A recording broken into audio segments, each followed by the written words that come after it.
Welcome to this explainer. Today, we're diving into a process that's literally the foundation of modern civilization, the manufacturing of cement. Think about the towering skyscrapers, massive dams, or those crazy intricate highway overpasses we see every day. We honestly rarely pause to think about the fundamental binder making it all possible, right?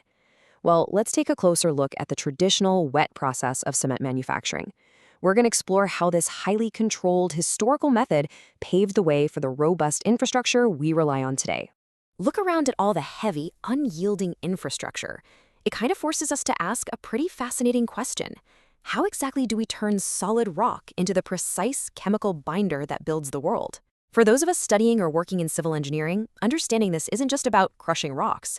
It's about mastering an intense, complex chemical blending process. It's literally an industrial ballet, perfectly choreographed to create the exact powder that holds our modern world together. Okay, let's jump right into Section 1, the building blocks of cement. Manufacturing cement isn't just throwing some dirt and rocks together. It requires absolute sheer precision. We start with two main groups of raw materials. First, calcareous materials. These are your lime-bearing rocks, like limestone or chalk. Then we have the argillaceous materials, which bring the silica and alumina, so think clay or shale. And the chemistry here is incredibly strict. We need exactly 60 to 67% lime, 17 to 25% silica, with very carefully controlled smaller amounts of alumina and iron oxide. This precise recipe, it's completely non-negotiable for the crazy chemistry that happens next. So what's the end game here? Well, we need to force those basic, raw oxides to interact and fuse into some incredibly complex structural compounds. In concrete technology, you probably know these as Bogues compounds: tricalcium silicate, dicalcium silicate, tricalcium aluminate, and tetracalcium aluminoferrate. These four compounds are the true engine of cement. They dictate everything from setting time to strength development and long-term durability. Getting to this final state, however, requires one heck of a journey. Let's look at how that starts in Section 2, preparing the wet slurry. All right, so in the wet process, our raw materials actually take totally separate paths at the start. The argillaceous clay gets sent over to a wash mill where it's thoroughly mixed with water. Meanwhile, the hard, calcareous limestone goes straight to a crusher to get broken down into much smaller fragments. But the real magic happens when these two materials finally meet up in the wet grinding mills. Here, they're ground together into this superfine consistency to create what we call a slurry. Now, here's where it gets interesting. By adding roughly 35 to 50% water, those raw materials are transformed into a thick, creamy liquid. Intuitively, you might be wondering, wait, why add so much water if we're literally just going to burn it all off later? Well, historically, before we had modern dry air blending tech, this wet slurry method was really the only way to get an incredibly intimate, perfectly controlled chemical mix.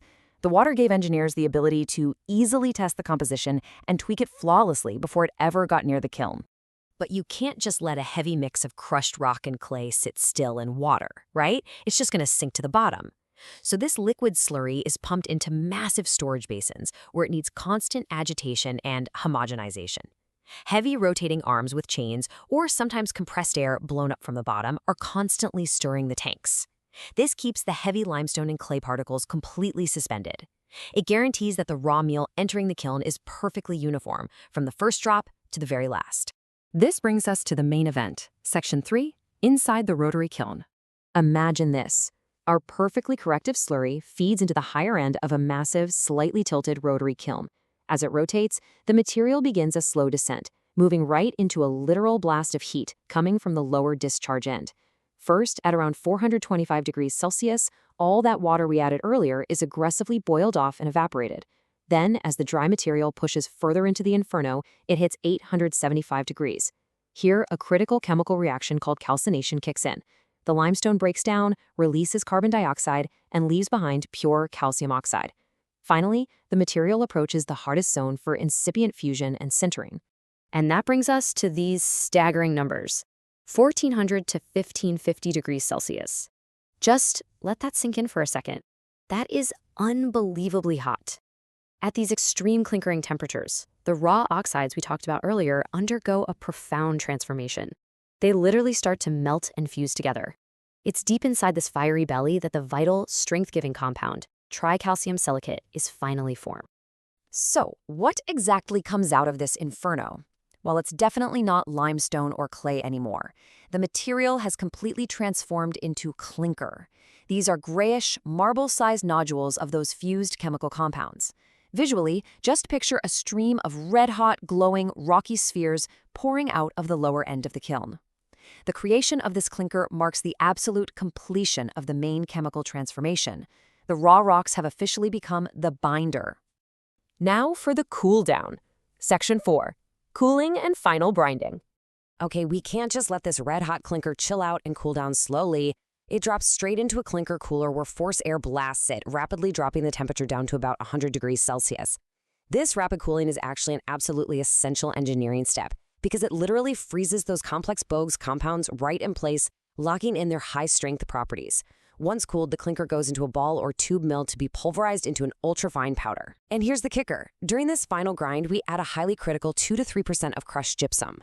Without this tiny bit of gypsum, boom, flash setting. Your concrete would harden the literal second you added water on a job site, making it completely impossible to work with. Let's put this into a modern context with Section 5, wet process versus dry process. This evolution is a really compelling engineering story. For decades, the wet process was an absolute favorite because the liquid slurry allowed for perfectly intimate, highly accurate chemical mixing. But man, the massive drawback was thermodynamics. To evaporate all that water in the kiln, it took a staggering 350 kilograms of coal just to produce 1 single ton of cement. Today, thanks to the invention of compressed air blending, the modern dry process achieves incredible mixing using just dry powders. The result? The kiln needs way less heat, dropping coal consumption down to only 100 kilograms per ton. That's a massive leap in economic and environmental efficiency, which is exactly why the dry process has largely taken over globally. Let's wrap up with this thought. The precise chemical control of the wet process laid the foundation for the complex binder that builds our modern world. While it might be stepping aside for more fuel-efficient methods today, the wet process fundamentally taught us how to perfectly engineer the oxides that give concrete its incredible strength. So the next time you walk past a massive concrete structure, I really hope you pause to appreciate the intense heat, the complex chemical ballet, and the absolute engineering precision that went into every single ounce of that gray powder.